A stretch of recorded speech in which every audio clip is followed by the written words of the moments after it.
Welcome to On the Ballot with Ballotpedia, where we connect people to politics by providing neutral, nonpartisan, and reliable information on our government, how it works, and where it's headed.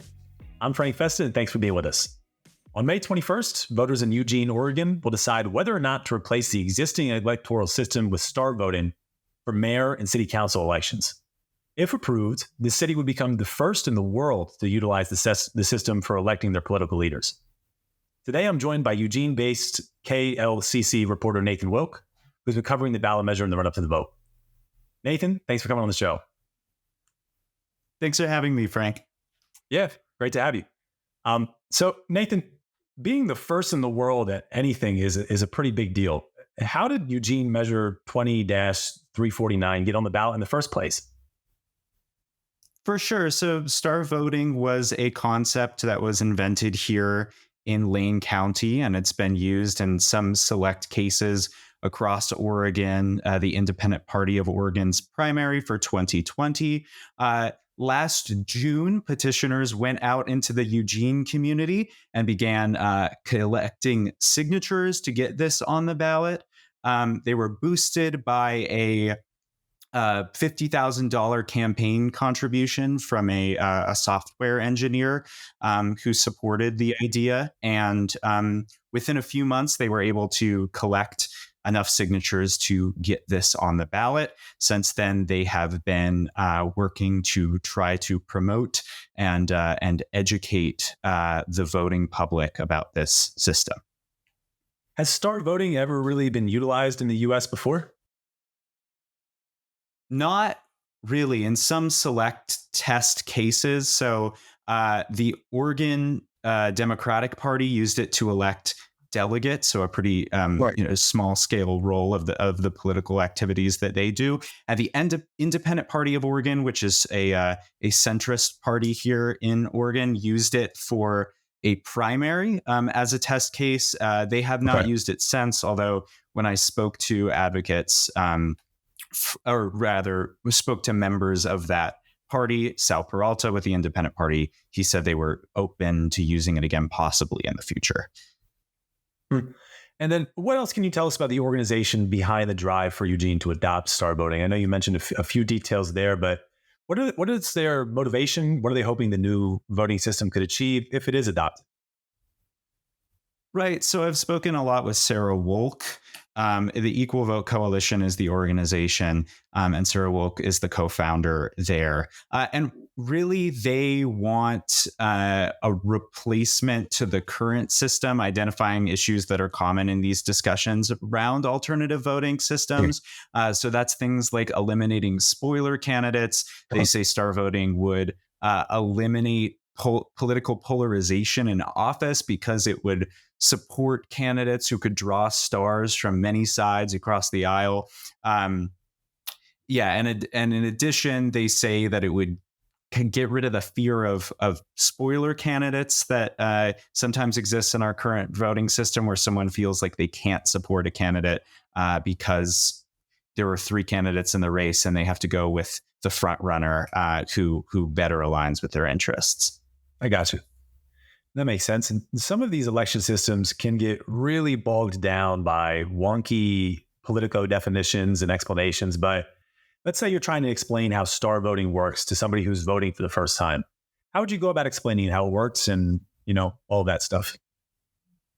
Right. So the first thing I would say is that this is not ranked choice voting. That is a very common mistake. In ranked choice voting, your candidates are being eliminated, but you're supporting one single candidate at a time. In star voting, you can be supporting multiple candidates at the same time. So it starts with the first round. You get a scorecard with with 5 stars, and you can rate from 0 to 5. According to the ballot instructions, you're supposed to give 5 stars to your favorite candidate, 0 stars to your least favorite candidate. And you can also give out ties if you want. And so that is the first round. Then all of those scores are tallied up, and the 2 candidates who got the highest number of stars move on to a second round, which is called an automatic runoff. And so at that point, the system functions a little more like the current system that we're used to. every ballot is looked at again. It's checked again, and the scores that you gave each candidate are compared. So if I gave you, Frank, 5 stars and you made it to that second round, and I gave myself 3 stars, then because I had given you 5, I would have shown that preference, and then that single vote goes to a count. So Okay. I have 1 vote in that second round. Now the important key point here is that if I had given 2 candidates the same number of stars, given them both 0 stars, given them both 5, given them both 3, and we went to that automatic runoff, then my vote would be looked at as a vote of no preference. So I didn't care which candidate made it to office, and so my vote essentially wouldn't do anything in that second round. And so Okay. those singular votes from each voter would be taken, and then whoever got the majority over 50% would be elected to office. Does that make sense? No, that was a great explanation. I appreciate the generosity too there, Nathan. I would give you 5 stars as well. But something that confused me a little bit in learning about star voting just before we talked was the rounds. So it's not like people are going back to the polls to vote again, right? That's automatically done, right? Right. Yes, and that actually creates a very interesting caveat with the system, is that you have to be thinking about both rounds when Right. you're making your tallies. And so, if you decide that you really want your one candidate to win and you don't want to give your second place candidate any stars, if you get to the automatic runoff and you've given your second place candidate 0 stars, and then Darth Vader 0 stars, then the system is going to go, well, you didn't show a preference, and so I your vote understand. wouldn't count in that second round. Yeah. I got you. And is that, from what you've heard from folks on the ground, I feel like, people, the advocates for either ranked choice voting or star voting would be probably pretty disappointed that their 2 election systems are getting confused. But what are you Mhm. hearing on the ground from folks in Eugene? Do people generally seem split on whether or not this is a good idea, or does it seem like the outcome is a little bit less certain on that? I mean, I think the thing about star voting is it is hard to picture what effect this would actually have on races, particularly when you get to those possibilities, although they're not super common in Eugene, just in terms of the number of candidates that are running for a seat in office. Think about the possibility of a race with 5 people, Mhm. where your stars go, how that would affect who makes it to the runoff, how that would affect the preferences there. I mean, that is a hard thing to picture. And so I think, the complexity of it is something that can be very daunting when I speak to people about trying to make a decision about whether this is a good or a bad idea for Eugene elections, getting past that hurdle of what does this actually look like when it's put into use, and how would this change who's representing us in office. What I will say is, when I look around Eugene, I have seen a lot of yard signs in favor of star voting.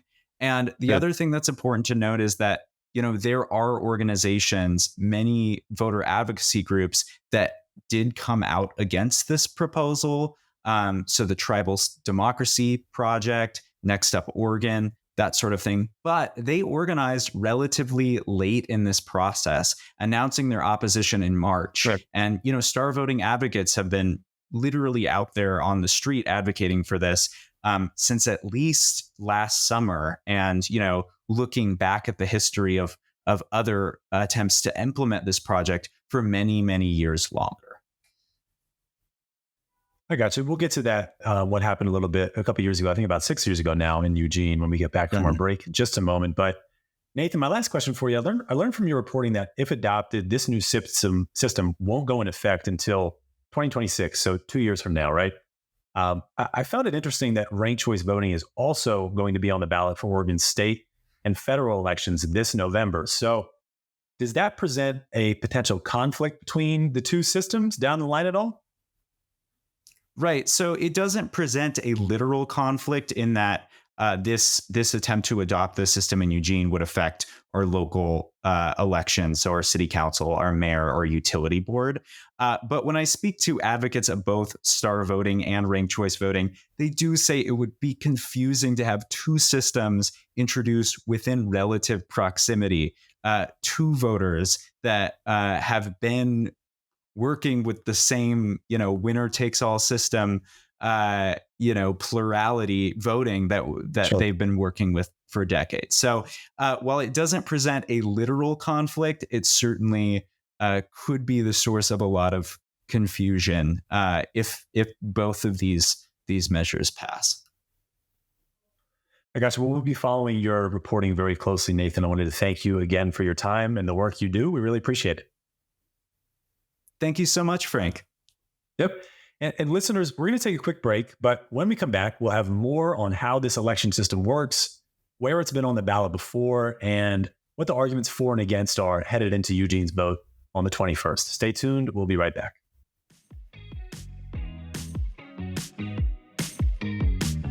Hi, I'm Hannah Nelson, External Relations Manager at Ballotpedia.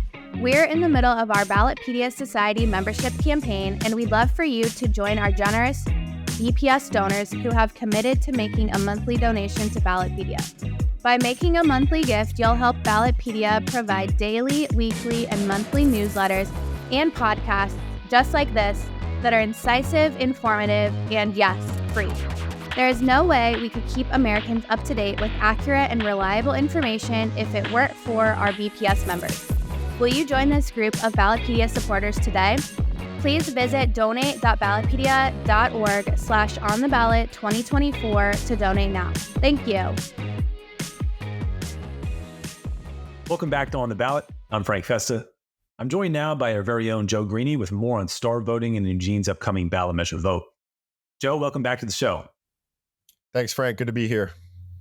Yeah, great to have you as always. So before the break, Joe, Nathan brought us up to speed on star voting, the ballot measure out in Eugene, how it got on the ballot, so on and so forth. But I was kind of surprised to learn that in preparing for the story that star voting has only been on an American ballot proposal once before. And it just so happens that was in Lane County, which Eugene is part of. So bring us back to 2018, Joe. What happened with Lane County Measure 20-290? Yeah, it failed on a pretty close vote, 52.4 to 47.6%, with just over 150,000 votes cast. I think that margin's pretty interesting.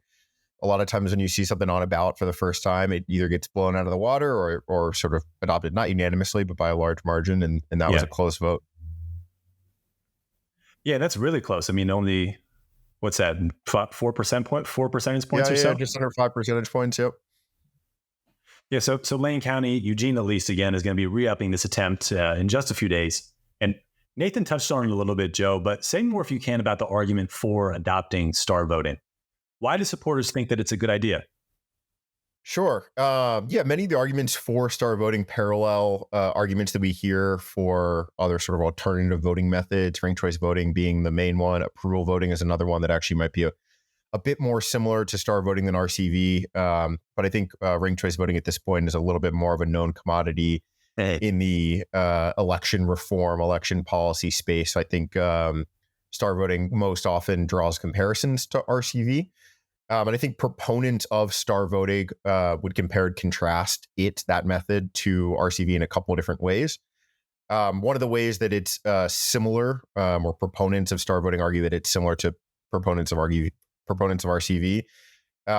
is that they would argue it reduces polarization, makes campaigns more positive, it encourages candidates to appeal to all voters, and potentially reduces the impact of money in politics. I kind of go through some of those arguments and break them down a little bit. Yeah. I think on the idea that it would reduce polarization and encourage civility in campaigns, the idea here is that all candidates are going to be on every voter's ballot, and that to make it to the final round in star voting, to be one of the highest ranked, highest scoring candidates in the terminology of star voting. Right. You've got to be appealing to all voters. You can't be appealing to a small minority. You need some broad-based support to reach that final round or to be one of the final two candidates. On the idea that it reduces the impact of money in politics, again, proponents of star voting would say that oftentimes super PAC dollars or dark money flows to spoiler or third-party candidates with the intent of influencing a separate candidate, a preferred candidate who is not that third-party candidate. So the idea there is to boost a spoiler candidate and water down competition for a preferred candidate. Theoretically, that would not be possible in star voting. Any dollars spent to elevate a what would have been a third party or spoiler candidate in a first past the post system would just be elevating that candidate and increasing their score in a star voting system and increasing the likelihood that that candidate actually wins the election. I think money influences politics in elections in particular in a lot of other ways other than just boosting third party and spoiler candidates. I do think that's a bit of a limited argument, but it is an interesting one. Another argument that proponents of star voting would make is that it helps avoid wasted or spoiled votes. Okay. And I think we can break that down into, or maybe look at both terms there. I think wasted votes would be something that proponents of star voting would say are more frequent in typical first past the vote or choose one election, such as the typical elections in the United States for legislative elections, both at the state level and for Congress. The idea there is that if you are voting for a third party or a sort of spoiler candidate, that ultimately, if that candidate does not win or does not have a large vote share, then they're not actually having the impact on the election, and any vote for that candidate is in essence wasted. It's not going towards any of the eventual winners or any of the actual finalists for an election. And then spoiled votes is more of a term associated with ranked choice voting. And the idea there is that if your preferred candidates in a ranked choice voting system don't make it past the first, second, third, they don't make it towards those final rounds, and you don't have any of those final candidates ranked highly on your ballot, then your ballot becomes spoiled, which means that your vote is not counted towards or against any of the final candidates in that election. And just some other ways some other similarities, again, that star voting has to RCV and sort of some of the similar arguments that proponents would make for each are that it levels the playing field. It puts all candidates from all parties on one ballot. And it gives voters the option to assess and make a determination on those candidates grouped together. And star voting proponents would sort of differentiate. Some people might say that a top two primary system, for example, does the same thing. Proponents of star voting would say that there is a fundamental difference there in that you still have just one vote or you're just choosing one candidate, even in a top two primary system. And then just some ways that star voting might be differentiated from RCV is that proponents of star voting would argue that it is an easier to understand system than ranked choice voting is. You're just tallying up scores. There's not really rounds of tabulation such as there are in ranked choice voting systems, which is oftentimes what confuses voters, or it's argued that confuses voters, that you get into a fifth or sixth round of voting and a voter who cast one ballot gets confused or doesn't quite understand the impact of what ranking candidates actually means for the outcome of an election. And then tabulation is another big one. Proponents of star voting argue that tabulation is much simpler and does not require centralization for tabulation that RCV requires. And I think really the arguments for star voting boil down to two essential points. And those are that it encourages honesty and disincentivizes strategic voting. The idea there is that you don't have to plan your vote. You don't have to not vote for your preferred candidate because you think that vote would end up being wasted. You can go vote for your preferred candidate, and then you can be honest about how you feel about every other candidate, and try and truthfully give them a score on your ballot, and that will really reflect your true preferences. And you don't have to sort of think about hiding preferences or how your vote's going to interact with other groups of voters' votes. You're just putting down what you really feel on the ballot. Sure, yeah, that's a great summary of all the arguments. And there's so many different angles that people can approach things from, Yeah, and So I don't even think I came close to summarizing all of the arguments. I tried to hit some of the strong points there, but I'm sure strong proponents of star voting would add a lot to what I just laid out too. Sure, yeah, no, definitely. But we got to fit in a summary, So I appreciate the brevity there. But bring us to the other side then, Joe. What are the arguments against the election system? Is it mostly, a resistance to change? Because I believe this is a relatively new idea. Or maybe is it more of an outright objection to the purported benefits, or maybe a little bit of both? Yeah, I think it's a little bit of both for sure. And I think your first question to me illustrates that point. Star voting has only been voted on by a jurisdiction in the United States once before, and that's going on 6 years now. But that's a very short time span in the grand arc of electoral politics and reforms in this country as well. So yeah, it's a new idea, and I think we're still going to see development around the arguments for and against ranked choice voting. But there's definitely, to your point, I think there's definitely resistance to any sort of change to how elections work. And that comes from a couple of different sources as well. That comes from the voters themselves, who might be used to casting their ballot in a certain way and aren't really interested in making any sort of changes to a process that they're familiar with and that they feel and believe works. And then I think there are other sort of more fundamental arguments against star voting as well, that are linked to the idea or resistance to changing electoral systems. I think a big one that folks who argue against the adoption of RCV would also apply to star voting is that it violates the tenet of one person, one vote, which many hold to be an important part of democratic politics, small d democratic politics. And I just have to caveat that by saying proponents of star voting and as proponents of RCV argue would say that it actually does not violate that tenet, that you are casting one vote, just that your one vote is on more than one candidate. Sure. But I think there are some nuances and some niceties to that argument that we probably don't have time to get into here. So. Well, I was going to ask too, it is a new thing. I know it was only tested out once before in the same county that it's on the ballot again in now. Now, is there a broader movement for star voting around the country, or is this maybe one of those more isolated instances where, certain groups are hoping to put it into practice and develop it in some place like Oregon? Yeah, the short answer is not really. There's not really a sort of broad-based, widespread push for star voting right now. That said, I don't think that means that there won't be at any point, and I think there's a broader push for star voting now than there has been at any other time in the history of the United States. So, short answer, no. This is mainly focused in Oregon at the moment.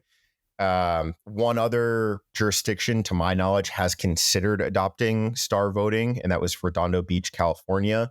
And then there are some sort of local support chapters, organizations in different parts of the country, in different states. But it's pretty hard to gauge the level of support right now. And I think it's probably easiest to focus on where the issue's actually been on the ballot, or where it's actually been considered by a governing body of a jurisdiction. And yeah, right now it really is limited to Oregon, again, with the Redondo Beach example in California as well. And then just one other point, Frank, that I missed on your last question about arguments against adopting star voting. I think a common one that we hear about RCV, that you also hear about star voting, is just voter confusion, that it is not necessarily straightforward to a voter. It makes most sense to voters to vote for who they want to see elected to that office and do nothing else on their ballot. And the idea of a scoring system or ranked tabulation, again, is not a thing in star voting, but It's just something that's something in RCV that detractors say confuses voters. Same thing in star voting. The idea that you're scoring candidates and how those scores are eventually going to be used is not necessarily intuitive or easily understandable to, especially to first-time voters. So yeah, voter confusion is another argument against. No, that makes perfect sense. And I was going to ask, again, as we've been beating this horse a little bit, it's been on the ballot.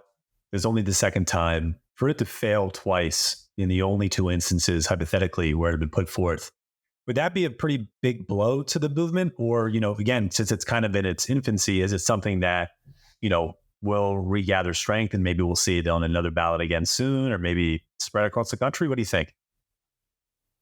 Yeah, I mean, I think you could go both ways here. I think if it fails in Eugene in this upcoming election, it's not the death knell for star voting. I think we'll continue to see efforts to get star voting on local ballot measures to sort of spread awareness of the idea. And I don't think that if it is not adopted in this instance, it's done and we're not going to hear about it anymore. I think ranked choice voting, again, is an interesting comparison there. It took ranked choice voting over 150 years, really, to get to the point where we're at now, which is sort of the most widespread adoption that we've seen in this country.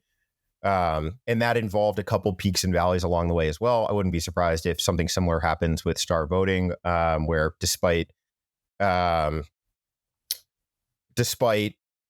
potential electoral defeat, we'll still see it pop up in different places. I would argue, though, that if it does fail in Eugene, that proponents of star voting should maybe consider adoption in a different jurisdiction. The jury might be out on whether or not voters in Lane County and Eugene will adopt the measure on a third go. So I would encourage them to try elsewhere. But yeah, I don't think it's going to be the end of it one way or another. I got you. Well, Joe, thank you as always for bringing this up to speed, man. Really appreciate your time. And I'm sure we'll have you back on the show again soon. Thanks, Frank. Always a pleasure. Yep. And for our listeners, again, thank you for tuning in. You can learn more about our coverage and star voting at the link in our show notes. We'll be back next week with another episode. Make sure you subscribe to On the Ballot wherever you listen to podcasts. I'm Frank Festin, and thank you again for listening and watching. We'll see you next week.